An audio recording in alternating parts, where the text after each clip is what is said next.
कैसे हैं आप सब। उम्मीद करती हूँ ठीक होंगे। तो आज जो मैं आपके लिए रेसिपी लेकर आई हूँ वो है कोफ्ते।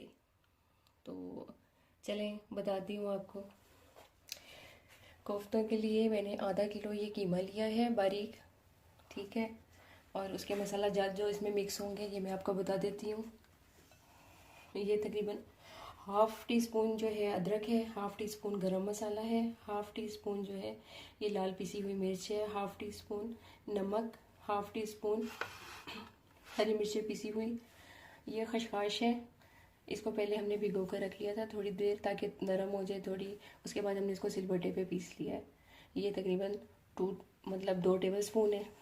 ये प्याज है, ये पिसी हुई है, ये 1.5 टेबल स्पून है। और ये है चने, ये चने हैं भुने हुए, ये तकरीबन जो है 2 टेबल स्पून है। अभी जो ये मसाला है ये सिर्फ इस कीमे में मिक्स होगा। उसके बाद जो नेक्स्ट प्रोसीजर है ना, वो हम ग्रेवी के लिए जो मसाला बनाएंगे वो मैं आपको फिर दिखाती हूँ बाद में।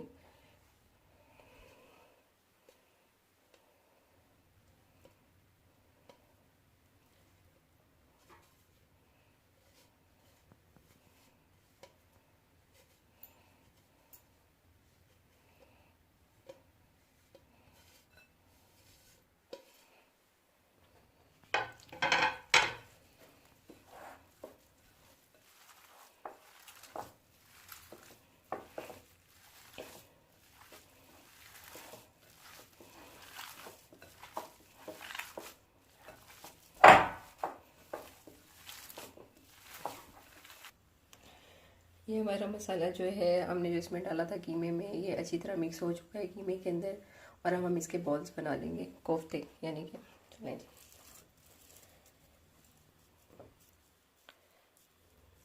देखें इस तरह के बॉल्स बनाने, ये देखें कोफ्ते।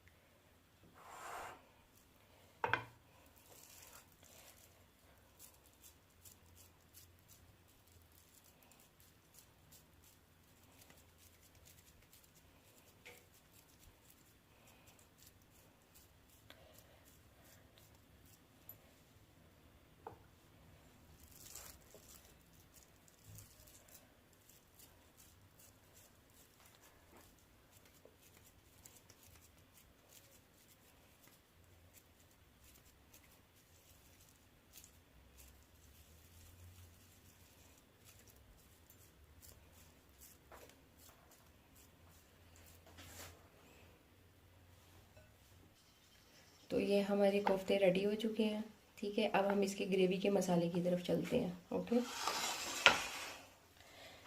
ये जो इसकी ग्रेवी में मसाला डलने हैं वो मैं आपको बता रही हूँ। सबसे पहले ये दही है आधा पाव, ये प्याज है तकरीबन मीडियम साइज़ की 2। इसको पहले हमने जो है ऑयल में इसको गोल्डन ब्राउन कर लिया था, उसके बाद हमने इसको पीस लिया है। ये टमाटर हैं 2 दरमियाने साइज़ के, इसको भी हमने पेस्ट बना लिया पीस के। और ये आ जाए इधर, ये है चने का पाउडर पीसा हुआ, ये चने हमने पीस लिए थे, ये 1 टेबल स्पून है। ये खसखस 1 टेबल स्पून।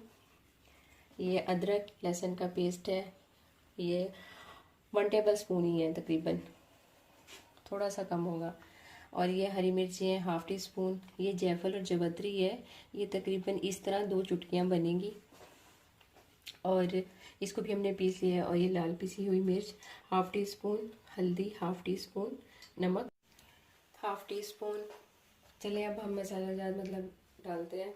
अच्छा, ये मैं आपको बताऊँ, ये जो ऑयल का कलर है ये इसलिए ऐसा हो गया कि वो जो अभी मैंने आपको प्याज बताई थी ना, तो वो मैंने फ्राई की थी, गोल्डन ब्राउन की थी उसको पीसने के लिए, इसलिए ऑयल का कलर ऐसा ही। इसमें प्याज भी है, ठीक है।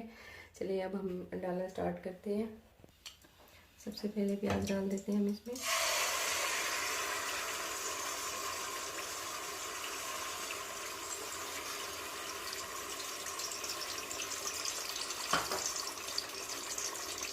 टमाटर का पेस्ट,